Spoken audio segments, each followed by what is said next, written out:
안녕하십니까. 오늘은 아잔차 스님의 깨달음 체험기를 읽어보도록 하겠습니다. 제 영상과 비교해 보시면서 한번 들어보시면 많은 도움이 되실 거라 생각되어집니다. 숙녀가 되고 나서 3년쯤 되었을 무렵, 나는 삼매와 지혜가 어떤 것인지 무척 궁금해졌다. 삼매를 경험하고 싶은 열망에 쉬지 않고 열심히 수행했다. 좌선을 할 때마다 수행이 어떻게 진전되는지 알려고 노력했고, 그래서 마음이 몹시 산란해졌다. 특별히 하는 일 없이 명상도 하지 않을 때는 아무런 문제가 없었다. 하지만 마음을 집중하려고 애쓰기만 하면 마음이 극도로 동요하는 것이었다. 어찌된 일이지? 왜 이렇게 되는 걸까? 도무지 알 수가 없었다. 얼마 뒤 나는 집중이 숨 쉬는 것과 같다는 것을 깨달았다. 호흡을 억지로 깊거나 얕게, 빠르거나 느리게 하려고 하면 숨쉬기가 어려워진다. 그러나 들숨과 날숨을 의식하지 않으면서 걸으면 호흡이 자연스럽고 부드러워진다. 마찬가지로 억지로 고요해지려고 애쓰는 노력은 집착과 욕망의 표현일 뿐이며 도리어 고요해지지 못하게 방해한다. 계속 수행을 하면서 세월이 흐름에 따라 신심이 굳어지고 바른 이해가 자라게 되었다. 명상은 서서히 자연스럽게 깊어졌다. 나는 욕망이 수행의 장애물임을 분명히 알게 되었고, 그래서 더 솔직한 태도로 수행했으며 마음의 요소들이 일어날 때마다 조사를 했다. 나는 안고 지켜보았고 안고 지켜보았으며 그런 과정을 수없이 되풀이했다. 한참 세월이 흐른 뒤 어느 날이었다. 밤 11시가 지났을 무렵 나는 명상을 하며 걷고 있었다. 생각은 거의 떠오르지 않았다. 나는 숲속의 수도원에 있었는데 멀리 마을에서 열리는 축제 소리가 들렸다. 걷기 명상을 하다가 조금 피로해진 나는 오두막으로 돌아갔다. 자리에 앉아서 결과부자를 하려고 했지만 평소처럼 빨리 취해지지 않는다고 느꼈다. 내 마음은 깊은 산매에 들어가기를 스스로 원했다. 그 일은 저절로 일어났다. 나는 속으로 생각했다. 왜 이런 것일까? 자리에 앉았을 때 나는 참으로 고요했다. 마음은 확고히 집중되어 있었다. 마을에서 들리는 노래소리가 여전히 들리기는 했지만 그 소리가 들리지 않게 할 수도 있었다. 하나로 모아진 마음을 소리를 향해 돌리면 소리가 들렸다. 그러지 않을 때는 아무 소리도 들리지 않았다.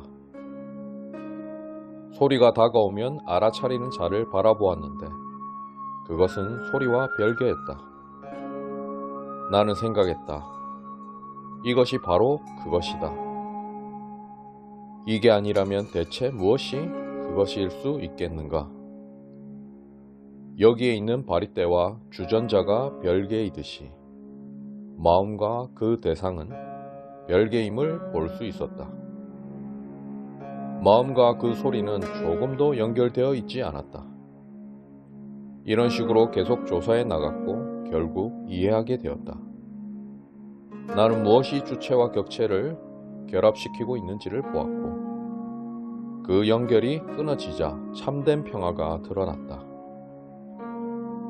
그 당시 내 마음은 다른 무엇에도 흥미를 느끼지 않았다. 수행을 멈추고자 했다면 쉽게 그럴 수 있었을 것이다.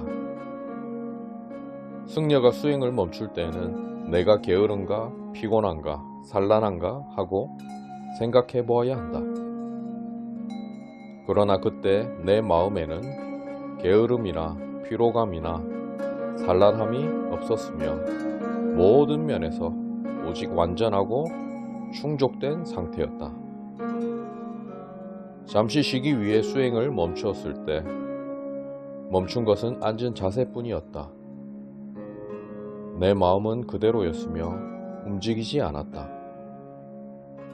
자리에 눕는 순간에도 마음은 이전처럼 고요했다. 머리가 베개에 닿는 순간 마음이 내면으로 방향을 바꾸었다. 어디에서 방향 전환이 일어나고 있는지는 알지 못했으나 마치 전기 스위치를 올리듯 내면으로 방향을 바꾸었고 내 몸은 큰 소리로 폭발하는 것 같았다. 알아차림은 더없이 또렷해지는 것 같았다. 마음은 그 지점을 지나 안으로 더 깊이 들어갔다. 안에는 아무것도 없었다. 진정 아무것도 그 안으로 들어가지 않았으며 아무것도 거기에 도달할 수 없었다. 알아차림은 내면에서 잠시 멈추었다가 다시 밖으로 나왔다. 내가 나오게 한 것이 아니었다. 나는 그저 관찰자였으며 알아차리는 자였다. 이 상태에서 빠져나오자 평소의 마음 상태로 돌아왔다. 질문이 일어났다. 이게 뭘까? 그러자 대답이 나왔다. 이 일들은 본래 그런 것이다. 의심할 필요는 없다. 대답은 이것뿐이었으며 내 마음은 받아들일 수 있었다. 한동안 가만히 멈추어 있던 마음은 다시 내면으로 향했다. 내가 향하게 한 것이 아니라 마음이 스스로 향했다. 마음은 안으로 들어가서 이전처럼 한계에 이르렀다. 두 번째로 들어간 이때 몸은 미세한 조각들로 산산이 부서졌으며 마음은 더 깊이 들어가서 고요해지고 닿을 수 없게 되었다. 마음은 안으로 들어가서 원하는 만큼 머문 뒤 다시 나왔고 나는 평소 상태로 돌아왔다. 마음은 줄곧 스스로 행동하고 있었다.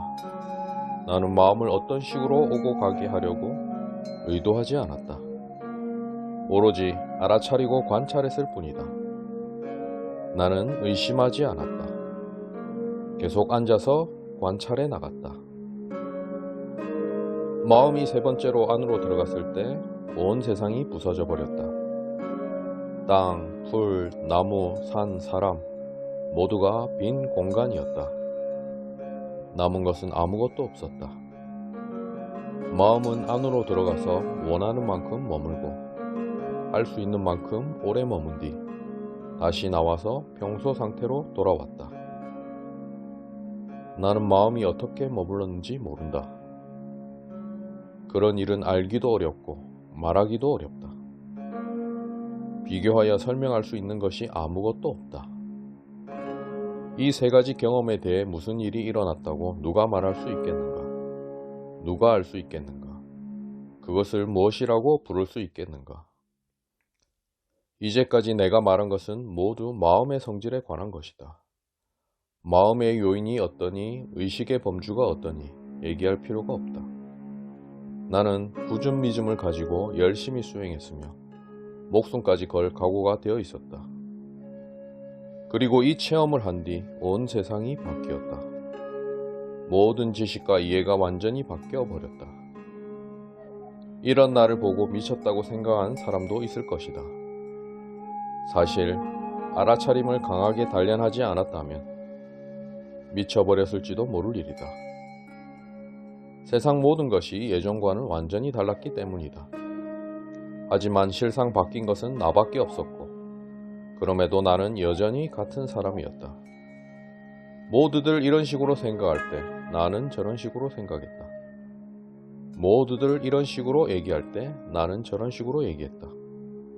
나는 다른 사람들과 다른 길을 걷고 있었다.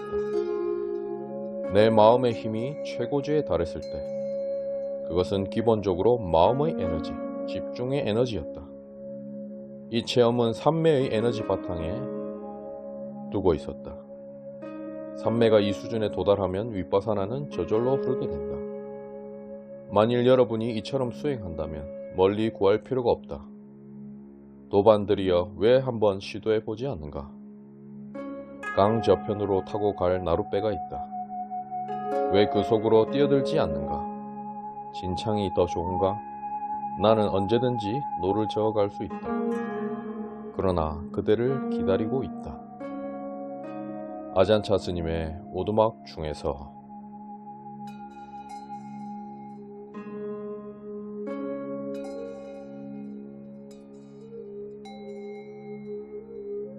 자, 아잔차 스님의 오두막에 나와 있는 깨달음 체험에 대한 묘사였습니다. 이 영상이 여러분들의 수행의 삶에 있어서 큰 도움이 되시길 기원하면서 오늘은 여기서 마치도록 하겠습니다.